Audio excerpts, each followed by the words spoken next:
Students हम discuss करेंगे important news के बारे में और उससे रिलेटेड जो इन्फॉर्मेशन है हमारे यूपीएससी के एग्जाम के पर्सपेक्टिव से इम्पोर्टेंट, उसको हम यहाँ पे डिस्कस करेंगे। First news is regarding the election schedule के पर्सपेक्टिव से है। स्टूडेंट्स, इलेक्शन कमीशन के द्वारा हमारे लोकसभा के जो जनरल इलेक्शन है उसके रिगार्डिंग में इलेक्शन शेड्यूल है उसको अनाउंस किया गया है। आप देखिए कि इलेक्शन कमीशन के द्वारा जब भी किसी टेरिटोरियल एरिया के पर्सपेक्टिव से जो इलेक्शंस है उसको अनाउंस किया जाता है तो उस समय में आपको उस एरिया के अंदर जो मॉडल कोड ऑफ कंडक्ट है उसका इम्प्लीमेंटेशन देखने के लिए मिलता है। अगर हम बात करें लोकसभा की जो जनरल इलेक्शंस है उसके बारे में, तो इंडिया का जो टेरिटोरियल एरिया है वहाँ पे इन इलेक्शंस को कंडक्ट करवाया जाएगा, चाहे हमारे आइलैंड के एरिया हो स्टूडेंट्स। आप देखिए कि हमारा नॉर्थ ईस्ट के जो स्टेट्स हैं, कंप्लीटली ऑल ओवर इंडिया का जो टेरिटोरियल एरिया है वहाँ पे आपको जो जनरल इलेक्शंस है उनका इम्प्लीमेंटेशन है उसके रिगार्डिंग में जो मॉडल कोड ऑफ कंडक्ट है उसका इम्प्लीमेंटेशन आपको देखने के लिए मिलेगा। हमारे जो आइलैंड एरिया है, लक्षद्वीप है, अंडमान एंड निकोबार है, दादर एंड नागर हवेली है, दमन एंड दीव का एरिया है, वहाँ पे भी जो जनरल इलेक्शंस है वो कंडक्ट होते हैं लोकसभा के अंदर, उनका भी आपको जो रिप्रेजेंटेशन है वो देखने के लिए मिलता है उन एरियाज का भी। अगर हम बात करें students model of code of conduct के बारे में, आप देखिए कि जिसको ऑल ओवर इंडिया है वो इम्प्लीमेंट किया जाएगा इस जनरल इलेक्शन के परस्पेक्टिव से। तो आप देखिए कि मॉडल कोड ऑफ कंडक्ट एक लेवल प्लेइंग फील्ड के परस्पेक्टिव से आपको देखने के लिए मिलता है। जितना भी पॉलिटिकल पार्टी है इस इलेक्शन प्रोसेस के अंदर पार्टिसिपेट करते हैं, उन सभी पॉलिटिकल पार्टीज के द्वारा किन किन गाइडलाइंस को यहाँ पे फॉलो किया जाएगा इलेक्शन प्रोसेस के दौरान में, या आप देखिए कि किसी सीट के ऊपर कोई इंडिविजुअल पर्सन है वो भी कंटेस्ट करेगा तो उसको भी किन किन गाइडलाइंस को फॉलो करना है अपने इलेक्शन कैंपेन के दौरान में, वो सभी आपको मॉडल कोड ऑफ कंडक्ट के अंदर में देखने के लिए मिलते हैं। अगर हम बात करें मॉडल कोड ऑफ कंडक्ट के जो प्रोविजंस है उनके बारे में, तो आप देखिए कि कैश को यहाँ पे नहीं यूज किया जा सकता है, कि जो कैश मनी है उसको नहीं यूज किया जाएगा अपने इलेक्शन कैंपेन के दौरान में, यहाँ पे वोटर्स को अपने फेवर में वोटिंग करने के पर्सपेक्टिव से। इसके अलावा आप देखिए कि पॉलिटिकल पार्टीज को पिछले कुछ दिनों के अंदर जो गाइडलाइंस है उनको इश्यू किया गया था इलेक्शन कमीशन के द्वारा, कि यहाँ पे पॉलिटिकल पार्टीज के द्वारा अपने कैंपेनिंग के अंदर में जो रिलीजियस एक्टिविटीज हैं उनको नहीं यूज किया जाएगा। रिलीजन के पर्सपेक्टिव से जो सोसाइटी के अंदर डिवाइड है वो करने का, डिवाइड को क्रिएट करने का कोशिश नहीं किया जाएगा। इसके अलावा आप देखिए कि वोटर्स को जो फेवर करने के रिगार्डिंग में कोई भी न्यू यहाँ पे जो इनिशिएटिव है उसको नहीं लॉन्च किया जा सकता है हमारी सेंट्रल गवर्नमेंट के द्वारा भी। अगर हम बात करें, ये हम बेसिकली स्टेट जो लेजिस्लेटिव असेंबली के इलेक्शन है उसके रिगार्डिंग में डिस्कस कर रहे हैं स्टूडेंट्स। कि आप देखिए जब भी स्टेट लेजिस्लेटिव असेंबली के इलेक्शंस जब कंडक्ट होते हैं तो वहाँ पे जो मॉडल कोड ऑफ कंडक्ट है वो देखने के लिए मिलता है आपको। जैसे कि राजस्थान के अंदर दिसंबर के मंथ के समय में कंडक्ट हुए थे वहाँ पे इलेक्शंस, तो आप देखिए उस समय सेंट्रल गवर्नमेंट तो पावर के अंदर में था। प्रेजेंट समय में आपको जो सेंट्रल गवर्नमेंट है वो कंप्लीटली पावर के अंदर नहीं देखने के लिए मिलता है, बट कोई इमरजेंसी का अगर सिचुएशन क्रिएट होता है तो हमारे जो पीएम सर हैं, जो कैबिनेट है उसके द्वारा डिसीजन है वो लिए जा सकते हैं प्रेजेंट समय भी मॉडल कोड ऑफ कंडक्ट के रिगार्डिंग में, मॉडल कोड ऑफ कंडक्ट के इम्प्लीमेंटेशन होने के बाद में भी। अगर हम बात करें स्टेट लेजिस्लेटिव असेंबली के बारे में, तो राजस्थान के जैसे इलेक्शंस अनाउंस हुए थे तो उस दौरान में जो मॉडल कोड ऑफ कंडक्ट है उस एरिया के अंदर में इम्प्लीमेंटेशन था। तो सेंट्रल गवर्नमेंट के द्वारा आप देखिए कि कोई भी ऐसा जो स्कीम है उसको इम्प्लीमेंट नहीं किया जा सकता है जिससे कि वहाँ पे वोटर्स को जो फेवर है वो देखने के लिए मिले, वोटर्स उस पॉलिटिकल पार्टी को यहाँ पे वोटिंग करें जो सेंटर के अंदर पावर के अंदर में है या कोई स्कीम है। तो ये कंप्लीटली आपको मॉडल कोड ऑफ कंडक्ट के अंदर देखने के लिए मिलता है। अगर हम बात करें स्टूडेंट्स इसके रिगार्डिंग में, आप देखिए कि 2017 के समय में एक अभिराम केस है वो भी आपको देखने के लिए मिलेगा। अभिराम केस क्या है? अभिराम केस बेसिकली वो प्रोसेस है जिसके अंदर बताया गया था कि कास्ट, रिलीजन, रेस, कलर, इन सभी के बेसिस पे सोसाइटी के अंदर जो डिवाइड है वो नहीं क्रिएट किया जाएगा अपने जो इलेक्शन कैंपेनिंग है उसके पर्सपेक्टिव से। चिल्ड्रंस हैं वो भी यहाँ पे इलेक्शन कैंपेनिंग है उसके अंदर में पार्टिसिपेट नहीं कर सकते हैं, ये भी इलेक्शन कमीशन के द्वारा बताया गया है। इसके अलावा स्टूडेंट्स अगर हम बात करें हमारा इलेक्शन शेड्यूल है उसके पर्सपेक्टिव से, तो आप देखिए कि 7 फेज के अंदर जो इलेक्शन है वो यहाँ पे कंटेस्ट होगा। 19 अप्रैल को जो फर्स्ट इलेक्शन का जो फर्स्ट फेज है वो आपको देखने के लिए मिलेगा। उसके बाद में जो हमारे कंट्री के डिफरेंट पार्ट्स है वहाँ पे अलग अलग फेज के अंदर जो इलेक्शन का जो आपको जो शेड्यूल है वो देखने के लिए मिलता है। इसके अलावा आप देखिए कि हमारा जो रिजल्ट का डे है वो जून के अंदर में है, तो काफ़ी सारे यूपीएससी एस्पिरेंट्स के द्वारा इस तरीके का जो गैस है वो लगाया गया था कि हमारा जो 26 मई को जो प्रीलिम्स का पेपर होने वाला है वो कैंसिल हो जाएगा इस वजह से। तो स्टूडेंट्स हमारा जो प्रीलिम्स है वो पोस्टपोन्ड नहीं होगा, प्रीलिम्स 26 मई को ही कंडक्ट होगा बिटवीन द जनरल इलेक्शन के दौरान में ही। नेक्स्ट अगर हम बात करें स्टूडेंट्स इलेक्शन शेड्यूल के ही बारे में, तो आप देखिए कि यहाँ पे आपको 3-4 मंथ्स का जो समय है वो देखने के लिए मिलता है। अगर हम लार्जेस्ट इस टाइम पीरियड के बारे में बात करें तो हमारे जब फर्स्ट जनरल इलेक्शन है वो कंडक्ट हुए थे 1952 के समय में, तो आप देखिए कि उस समय में 5 मंथ का जो समय है वो लगा था कंप्लीट ऑल ओवर इंडिया के अंदर में जो इलेक्शन है उसको कंटेस्ट करने के परस्पेक्टिव से। 96.8 हमारे करोड़ जो वोटर्स हैं उनके द्वारा वोटिंग है उसको कैरी आउट किया जाएगा। 96.8 जो करोड़ वोटर्स हैं उनके रिगार्डिंग में जो इलेक्शन है उसके अपना जो राइट टू वोट का जो अधिकार है उसको उनके द्वारा यहाँ पे कैरी आउट किया जाएगा। 1.82 के आसपास आपको जो करोड़ वोटर्स हैं वो देखने के लिए मिलेंगे जो फर्स्ट टाइम वोटर के रूप से यहाँ पे इमर्ज होंगे इस जनरल इलेक्शन के दौरान में। इसके अलावा स्टूडेंट्स अगर हम बात करें हमारे इलेक्शन प्रोसेस के ही बारे में, तो आप देखिए कि हमारा जो रेड कॉरिडोर का एरिया है वहाँ पे भी इलेक्शन कमीशन के द्वारा अपना एक बूथ है उसको लगाया जाता है, बूथ को सेटअप किया जाता है उस एरिया के अंदर में भी। आपको एक न्यूटन मूवी है वो देखने के लिए मिलता है। रेड कॉरिडोर एरिया जो नक्सलाइट अफेक्टेड एरिया है वहाँ पे भी जो इलेक्शन कमीशन के द्वारा जो बूथ है वो आपको देखने के लिए मिलेगा। इसके अलावा अगर हम बात करें गुजरात का जो गिर नेशनल पार्क का एरिया है वहाँ पे आप देखिए कि एक वोटर के रिगार्डिंग में वहाँ पे एक वोटर हैं जो रजिस्टर हैं गिर नेशनल पार्क के अंदर में, तो उन एक वोटर के परस्पेक्टिव से जो पोलिंग बूथ है वो आपको देखने के लिए मिलता है। वो वहाँ पे आते हैं, अपना जो वोट है वो उनको बेसिकली अपना वोट है वो कास्ट करते हैं। इसके अलावा आपको हिमाचल प्रदेश के अंदर भी जो वोटिंग का जो एक्सरसाइज है वो देखने के लिए मिलता है। काफ़ी ज़्यादा हाइट के ऊपर में वहाँ पे जो पोलिंग बूथ है उसको सेटअप किया जाता है। वहाँ पे जो आप देखिए कि इलेक्शन कमीशन के जो ऑफिशियल्स हैं वो जाते हैं, वहाँ के लोगों का जो इलेक्शन प्रोसेस है, जो राइट टू वोट का जो उनका अधिकार है उसको कैरी आउट करवाते हैं। तो इस तरीके से आपको काफ़ी डाइवर्स जो कल्चर है इलेक्शन प्रोसेस के दौरान में देखने के लिए मिलेगा। हमने यहाँ पे मॉडल कोड ऑफ कंडक्ट के बारे में बात किया कि इलेक्शन कैंपेन के दौरान में कैश को आप यूज नहीं कर सकते हो, वोटर्स को फेवर नहीं कर सकते हो जिसके आपके साइड में वो वोटिंग है उनके द्वारा कैरी आउट किया जाए। आप देखिए उसी के रिगार्डिंग में आपको जो सी विजिल पोर्टल है वो भी एक देखने के लिए मिलता है कि सिटीजन्स का विजिलेंस है। अगर किसी पॉलिटिशियन के द्वारा यहाँ पे मॉडल कोड ऑफ कंडक्ट का वायलेशन को कैरी आउट किया गया है तो आप यहाँ पे किसी भी सिविलियन पर्सन के द्वारा जो रिपोर्ट है वो किया जा सकता है कि उनके द्वारा यहाँ पे जो मॉडल कोड ऑफ कंडक्ट का वायलेशन है वो देखने के लिए मिला। तो this is all the information related to the election process के बारे में है। अब ये कंटिन्यूअस न्यूज के अंदर रहेगा, ईवीएम के बारे में, सर्विस वोटर्स के बारे में, इसके अलावा बैलेट पेपर्स है, ईवीएम का क्या बेनिफिट है, क्या डिसएडवांटेज है, ये सब पॉइंट्स आपको पता होने चाहिए।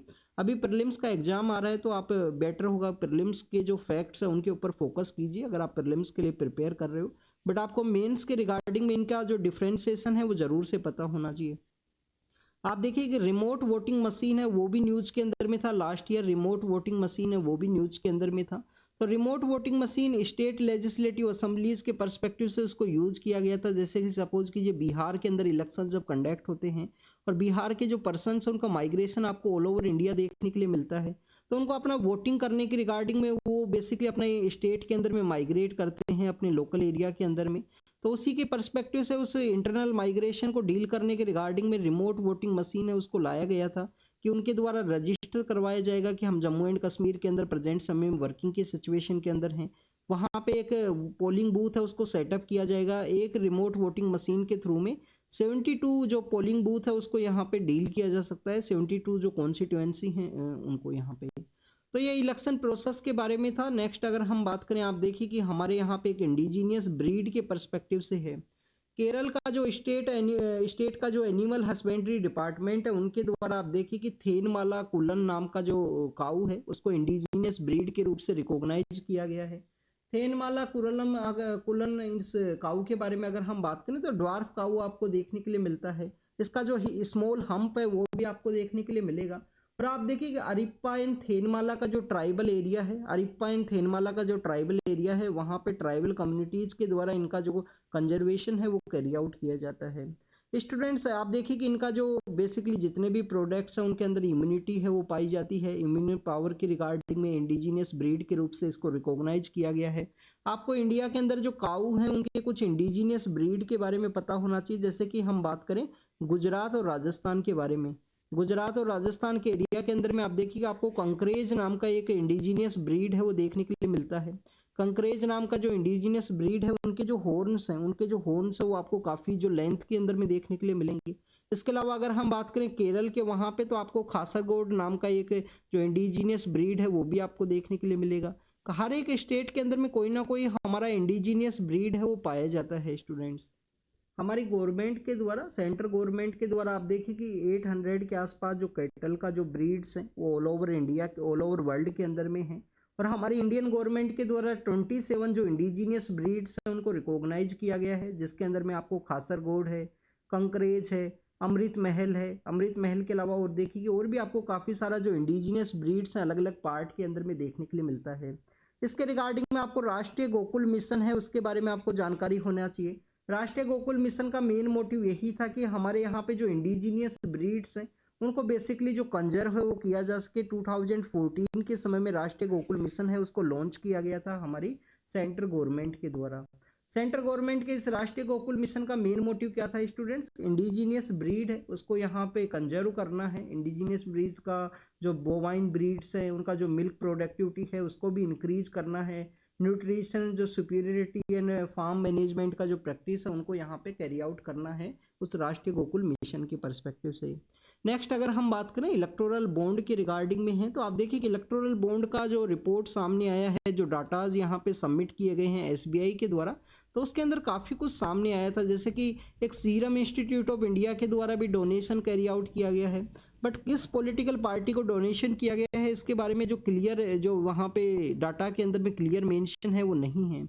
ऐसे ही एक मेंबर ऑफ पार्लियामेंट है, उनके पर्सपेक्टिव से एक रिपोर्ट सामने आया है कि उन्होंने डैम का कंस्ट्रक्शन का उनका कंपनी है और उनके द्वारा भी जो इलेक्टोरल बॉन्ड है उनको परचेज किया गया था, डैम का जो कंस्ट्रक्शन का जो कॉन्ट्रैक्ट है उनको मिल सके। तो ऐसा कुछ काफ़ी सारा जो रिपोर्ट्स हैं वो रिवील हुए हैं डिफरेंट न्यूज़पेपर्स के अंदर में। हमारे एग्जाम के पर्पज़ से ये इम्पोर्टेंट नहीं है। एग्जाम के रिगार्डिंग में आपको यहाँ पे इलेक्टोरल बॉन्ड के बारे में कुछ इन्फॉर्मेशन होनी चाहिए। इलेक्टोरल बॉन्ड के रिगार्डिंग में कौन पर्सन है वो कौन सा पॉलिटिकल पार्टी है वो एलिजिबल हुआ करते थे, 1% वोट जिन्होंने सिक्योर किया हो, स्टेट लेजिस्लेटिव असेंबली के अंदर में या जनरल इलेक्शन के दौरान में वो पॉलिटिकल पार्टी एलिजिबल हैं यहाँ पे इलेक्टोरल बॉन्ड के पर्सपेक्टिव से जो मनी है उसको रिसीव करने के रिगार्डिंग में। नेक्स्ट अगर हम बात करें एसबीआई सोल अथॉरिटी है, इसी वजह से एसबीआई से जो डाटा है वो मांगा जाता है यहाँ पे, अपना जो कंप्लीट डाटा है उसको सबमिट कीजिए। कंप्लीट डाटा नहीं सबमिट किया गया है उसके रिगार्डिंग में भी यहाँ पे सुप्रीम कोर्ट के द्वारा कहा गया है कंप्लीट डाटा को आप आने वाले समय में सबमिट कीजिए। तो this is all the information electoral bond के पर्सपेक्टिव से।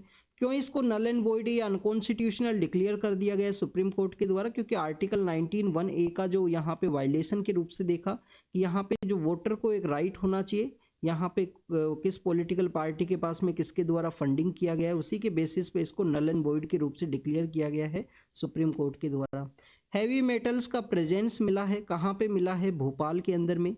भोपाल के अंदर कहाँ पे मिला है? अगर हम बात करें यूनियन कार्बाइड एक कंपनी हुआ करती थी और यूनियन कार्बाइड का वो कंपनी है उसके अंदर में 1984 के समय में आप देखिए कि ब्लास्ट का सिचुएशन आपको देखने के लिए मिलता है।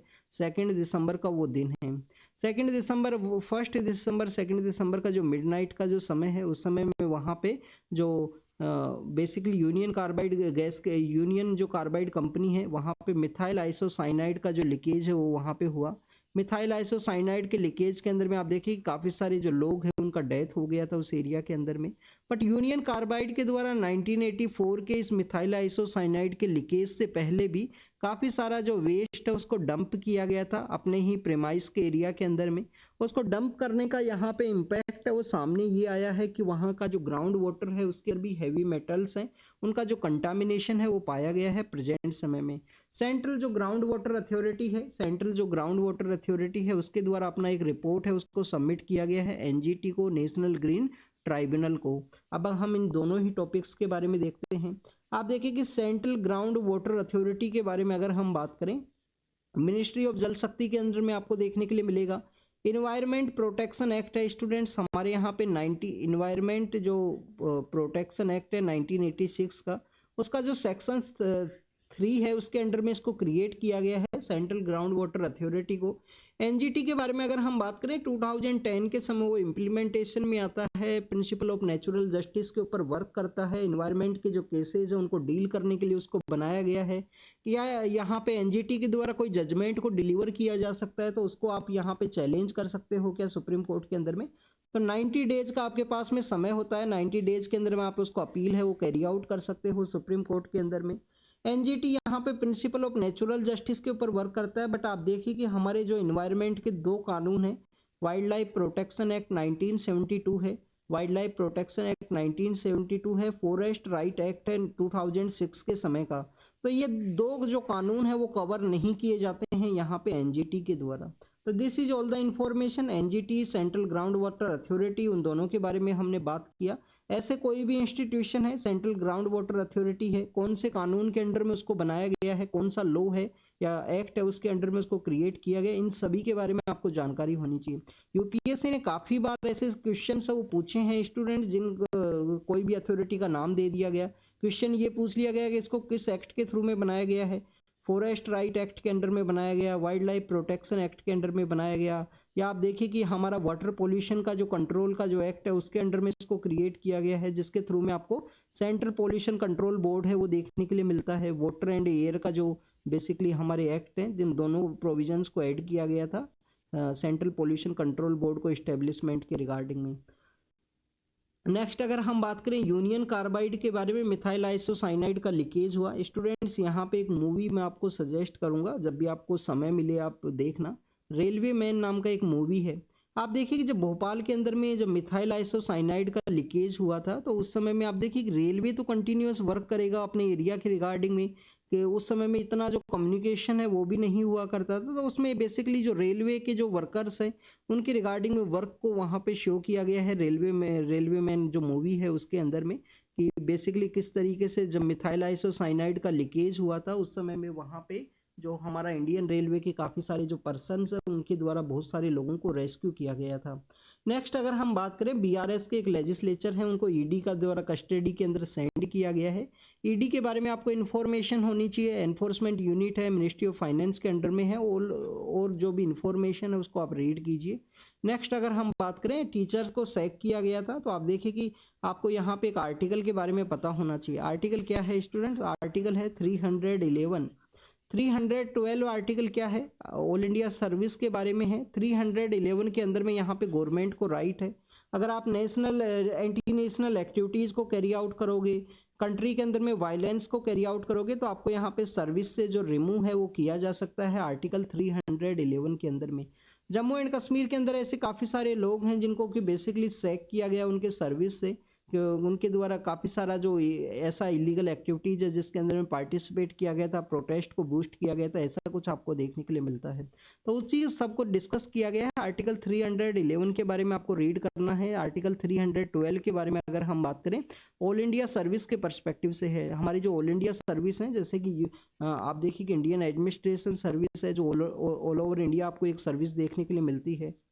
नेक्स्ट अगर हम बात करें, गुलमर्ग के बारे में है। आप देखिए कि जब इस साल जब स्नोफॉल नहीं हुआ था उस समय भी गुलमर्ग काफ़ी ज़्यादा न्यूज़ के अंदर में था। गुलमर्ग के अंदर जो स्नोफॉल है वो काफ़ी कम देखने के लिए मिला था। अभी विंटर स्पोर्ट्स के रिगार्डिंग में एक इंपॉर्टेंट वेन्यू के रूप से ये इमर्ज हुआ है। हमारे देखिए कि नेशनल गेम्स आपको देखने के लिए मिलते हैं, तो विंटर के जो 4 नेशनल गेम्स हैं उनके द्वारा ऑर्गेनाइज करवाया गया है गुलमर्ग के द्वारा। आने वाले समय में एशियन के गेम्स के भी कुछ विंटर स्पोर्ट्स हैं उनको यहाँ पे ऑर्गेनाइज करवाया जाएगा गुलमर्ग के अंदर में। स्पोर्ट्स अथॉरिटी ऑफ इंडिया के द्वारा अपने जो बेसिकली कुछ यहाँ पे जो कैंप्स हैं उनको भी सेटअप किया गया है, जिससे कि विंटर स्पोर्ट्स को यहाँ पे जो आइस के ऊपर जो गेम्स खेले जाते हैं उनको प्रमोट किया जा सके गुलमर्ग के अंदर में। गुलमर्ग कहाँ पे सिचुएटेड है? जम्मू एंड कश्मीर के अंदर आपको देखने के लिए मिलेगा। पीएम आपको ये जो पीएम सूर्या घर बिजली मुफ्त योजना है, घर मुफ्त बिजली योजना है, उसके रिगार्डिंग में पीएम सर के द्वारा मेंशन किया गया है। बेसिकली ये जो योजना है वो क्या है कि हमारा जो हाउस होल्ड के जो रूफ टॉप्स है वहाँ पे जो सोलार पैनल है उसको लगाया जा सके। जो इनके द्वारा इलेक्ट्रिसिटी जो जनरेट होगा इसको ये सेल भी कर सकते हैं। इलेक्ट्रिसिटी का यहाँ पे जो कंजप्शन है वो सोलार बेस को यहाँ पे प्रमोट किया जा सके, रिन्यूएबल एनर्जी को बूस्ट किया जा सके, उसी की रिगार्डिंग में स्कीम है उसको लॉन्च किया गया था। हमारे यहाँ पे इंस्टीट्यूशन बेस आपको जो सोलार का जो प्रोडक्शन है वो काफ़ी देखने के लिए मिलेगा। जैसे कि आप देखिए कि कोची का जो एयरपोर्ट है, जो केरल के अंदर कोची है, उसका जो एयरपोर्ट है वो सोलार के ऊपर वर्क करता है completely. But house hold base हमारा जो सोलार का जो प्रोडक्शन है वो काफ़ी कम है, तो उसी के रिगार्डिंग में गवर्नमेंट के द्वारा कुछ सब्सिडी भी प्रोवाइड किया जाएगा। बाद में आप देखिए कुछ दिन पहले हमने रीड किया था जो इसके प्रोविजंस है उसके अंदर में कुछ चेंज किया गया है गवर्नमेंट के द्वारा कि कितना इंसेंटिवाइज है वो प्रोवाइड किया जाएगा, कितना परसेंट सब्सिडी होगा, 60% या 40%, वो सब आपको पता होना चाहिए। इस सोलार जो हमारा पीएम का जो सूर्य घर मुफ्त बिजली योजना है उसके बारे में। डायबिटीज़ जो बेसिकली आप देखें कि मैक्सिमम जो प्रॉब्लम्स हैं ओबेसिटी है, डायबिटीज़ है, ये काफ़ी सब हाई ब्लड प्रेशर है, ये काफ़ी कुछ आपको देखने के लिए मिलता है। जो बहुत सारी जो डिफरेंट टाइप की डिजीज़ है उनका बेसिकली एक यहाँ पे सोर्स के रूप से देखा जाता है। तो यहाँ पे आप देखिए कि बताया गया है कि बेटर वे में इसको यहाँ पे सर्विलेंस करने के रिगार्डिंग में और भी बेटर वे में जो किट्स है उनको डेवलप करना चाहिए जिससे कि इसका जो टेस्टिंग है, सेंसिटिव जो टेस्टिंग है उसको कंडक्ट किया जा सके। सिटीजनशिप अमेंडमेंट एक्ट के बारे में है। सिटीजनशिप अमेंडमेंट एक्ट के अंदर में आप देखिए कि हमारा जो बांग्लादेश है, पाकिस्तान, अफगानिस्तान है, वहाँ से जो माइनॉरिटी कम्युनिटी जो माइग्रेट किए हैं इंडिया के लिए 31 जो दिसंबर का दिन है 2014 का समय से, तो उन सभी को अलाउ किया गया है इंडिया के अंदर में। उनके द्वारा आप देखिए कि जो जो बिग चेंजेस है वो आपको देखने के लिए मिलेंगे। दो बड़े चेंज कौन से हैं? एक तो हमारे यहाँ पे जो सिटीजनशिप है वो रिलीजन बेस्ड नहीं देखने के लिए मिलती थी कि कौन से रिलीजन के लोग आएंगे उनको सिटीजनशिप दिया जाएगा। तो यहाँ पे फर्स्ट टाइम आपको रिलीजियस पर्पज के ऊपर जो सिटीजनशिप है वो देखने के लिए मिलती है। नेक्स्ट अगर हम बात करें एक नेचुरलाइजेशन का प्रोसेस है। नेचुरलाइजेशन का प्रोसेस है जो 11 ईयर का हुआ करता था। अगर आप इंडिया के अंदर 11 ईयर तक रहते हो तो आप सिटीजनशिप के लिए अप्लाई कर सकते हो। उसको रिड्यूस करते हुए यहाँ पे 5 ईयर कर दिया गया है। नेक्स्ट अगर हम बात करें स्टूडेंट्स, यहाँ पे जो माइग्रेंट्स पर्सन है उनके पास अगर कोई डॉक्यूमेंट्स नहीं है तो उनको भी बेसिकली यहाँ पे जो सिटीजनशिप है वो दिया जाएगा। स्टूडेंट्स हमारे यहाँ पे काफ़ी सारे लोग हैं जो माइग्रेंट किए हैं हमारे नाइबर कंट्रीज़ के वहाँ से, क्योंकि वहाँ पे रिलीजियस जो प्रोसिक्यूशन है वो देखने के लिए मिलता है। अग्नि 5 का जो टेस्टिंग है वो कैरी आउट किया गया था हमारे उड़ीसा के अंदर। एपीजे अब्दुल कलाम हैं हमारे जो फॉर्मर प्रेसिडेंट हैं, उनके नेम के ऊपर जो आइलैंड है वहाँ पे जो टेस्टिंग है वो कैरी आउट किया गया। MIRV का जो टेक्नोलॉजी है उसको डेवलप किया गया है इंडिया के द्वारा। MIRV टेक्नोलॉजी क्या है? मल्टीपल इंडिपेंडेंटली टारगेटेबल जो री एंट्री व्हीकल है उसको डेवलप किया गया है अग्नि 5 के थ्रू में। तो आप देखिए इसके थ्रू क्या होगा, यहाँ पे आपको जो मल्टीपल टारगेट्स हैं वो मिलेंगे। सपोज कीजिए यहाँ पे आपको मल्टीपल टारगेट्स मिलेंगे, एक ही बेसिकली मिसाइल के थ्रू में आप मल्टीपल टारगेट्स है उसको हिट कर सकोगे। तो इसको ही बेसिकली बताया गया है MRV टेक्नोलॉजी के रिगार्डिंग में। आप देखेंगे 1970s का वो समय है। 1970s का जो समय है USA के द्वारा इंटरकॉन्टिनेंटल जो बैलिस्टिक मिसाइल सिस्टम है, इंटरकॉन्टिनेंटल जो बैलिस्टिक मिसाइल सिस्टम है उसके अंदर में बेसिकली वहाँ पे जो MIRV जो टेक्नोलॉजी है उसको डेवलप किया गया था उनके द्वारा। इंडिया के अंदर अगर हम बात करें कितने यहाँ पे वार हेड्स है उनको कैरी आउट किया जा सकता है, 2 से 10 के आसपास जो वार हेड्स हैं वो बताए गए हैं अग्नि 5 के द्वारा। ये हमारा जो मिसाइल्स हैं उनके पर्सपेक्टिव से यहाँ पे मेंशन किया गया है। इंपॉर्टेंट आर्टिकल है आपके लिए, आपको इसको रीड करना है स्टूडेंट्स। संडे का अपना न्यूज़पेपर ओपन करना, वहाँ से आपको रीड करना है। Ministry of electronic and information technology के द्वारा काफ़ी सारे जो AI के मॉड्यूल्स हैं उनको गवर्नमेंट के द्वारा परमिशन दिया जाएगा, ऐसा एक प्रोविजन ऐड किया गया था जिसको कि अब ड्रॉप कर दिया गया है कि गवर्नमेंट का परमिशन है वो जरूरी नहीं है AI मॉडल्स का यहाँ पे इम्प्लीमेंटेशन के परस्पेक्टिव से। आप देखिए कि नेक्स्ट न्यूज़ के बारे में अगर हम बात करें तो मीटी के बारे में, इजराइल के बारे में है। इजराइल के द्वारा एक पैलेस्टीनियन पर्सन है जिनके द्वारा जूइश सेटलमेंट्स के ऊपर अटैक किया गया, उनको यहाँ पे मार दिया गया है। नेक्स्ट अगर हम बात करें हांगकांग के रिगार्डिंग में कुछ एक्टिविस्ट है जिनको जेल के अंदर डाल दिया गया है। US का लेजिस्लेचर है जिसके द्वारा यहाँ पे एग्जामिन किया जाएगा मेटा नाम का, जो मेटा मीन्स जो फेसबुक का ओरिजिनल कंपनी है। मेटा जो व्हाट्सअप, इंस्टाग्राम, ये सभी जो सोशल मीडिया ऐप है उसी के मेटा के अंदर भी आपको देखने के लिए मिलेंगे। तो आप देखिए कि उसके थ्रू यहाँ पे ड्रग का जो सेल है वो कैरी आउट किया जाता है, उस सभी को इन्वेस्टिगेट किया जाएगा US के द्वारा। सोशल मीडिया कंपनीज को काफ़ी बार गाइडलाइंस देखने के लिए मिलती हैं, कोई सेंसिटिव कंटेंट है, कहीं कोई सेलिंग तो नहीं कैरी आउट किया गया है, क्योंकि आप देखिए कि सोशल मीडिया के थ्रू जो लोग हैं वो कनेक्टेड है प्रेजेंट समय में, और काफ़ी तरीके के जो एडवर्टाइजमेंट है वो आपको देखने के लिए मिलते हैं। काफ़ी बार पर्सनल मैसेज भी आपको देखने के लिए मिलेंगे कि हमारे पास ये कुछ है, आप अगर ख़रीदना चाहो। वो इस तरीके से जो टारगेट्स हैं वो किए जाते हैं इन सोशल मीडिया के जो एल्गोरिथम्स हैं उनके पर्सपेक्टिव से आपको ये वर्क है वो देखने के लिए मिलेगा। एग्जाम के रिगार्डिंग में इंपॉर्टेंट नहीं है, कुछ नाइजीरिया के पर्सपेक्टिव से है। नाइजीरिया के अंदर में देखिए कि एक डेल्टा स्टेट है, वहाँ पे काफ़ी सारा जो कम्युनिटी क्लैश है वो देखने के लिए मिला है। अफ्रीका के अंदर में हर एक स्टेट के अंदर में, हर एक कंट्री के अंदर में आपको ये कंटिन्यूस देखने के लिए मिलता है। रमज़ान का मंथ है, जो हमारे इस्लाम के जो लोग हैं, इस्लाम को जो वर्शिप करते हैं, उन लोगों के लिए काफ़ी सेक्रेड मंथ है। बट उस समय भी इजराइल के द्वारा जो गाजा स्ट्रिप है उसके अंदर में आप देखिए कि 36 जो रिलेटिव्स हैं उनका वहाँ पे डेथ हुआ है।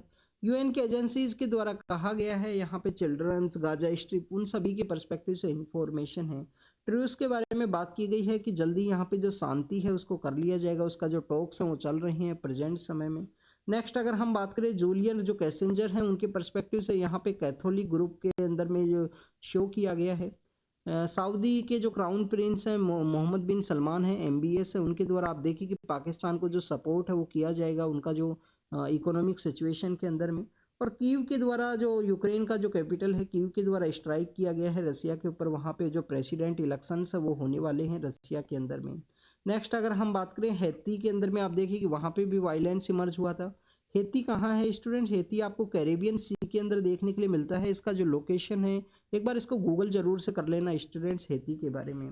नेक्स्ट अगर हम बात करें स्टूडेंट्स, ये आप देखिए कि हमारे तमिलनाडु का एक जो कुडालोर के अंदर में, जो कि बेसिकली पुडुचेरी का जो पार्ट है, कराईकल है, पुडुचेरी है, वो सब पार्ट उन्हीं के पास में सिचुएटेड है। तो वहाँ पे एक सिद्धर टेम्पल के बारे में बताया गया है। लोग काफ़ी सारा अपना जो स्मॉल स्मॉल स्टैचूज हैं उसको वहाँ पे रखते हैं उस टेम्पल के अंदर में। तो द हिंदू का आप देखिए कि संडे का जो दिन होता है उस दिन बेसिकली जो लास्ट पेज है उसके ऊपर ऐसा फोटो है उसको कवर किया जाता है। तो एक सिद्धर टेम्पल है कुडालोर तमिलनाडु के अंदर में नियर द पुडुचेरी का जो एरिया है वहाँ पे, और उसके अंदर में ये कुछ शो किया गया है कि वहाँ पे लोग अपना जो मकान का जो स्टैचू है, इस स्मॉल जो मॉडल है उसको भी वहाँ पे रखते हैं टेम्पल के अंदर में। तो काफ़ी ऐसा प्रैक्टिस है वो आपको अलग अलग पार्ट्स के अंदर में कंट्री के अंदर देखने के लिए मिलता है, जिसको कि यहाँ पे कुडालोर के उस टेम्पल के बारे में शो किया गया। तो this is all the information related to the today's newspaper. आज 17 मार्च का ये न्यूज़पेपर है, हमने एक दिन बाद इसको कवर किया है, उसके लिए सॉरी स्टूडेंट्स। तो आज का जो न्यूज़पेपर है वो इवनिंग के अंदर अपलोड करेंगे। तो thank you students, thank you very much.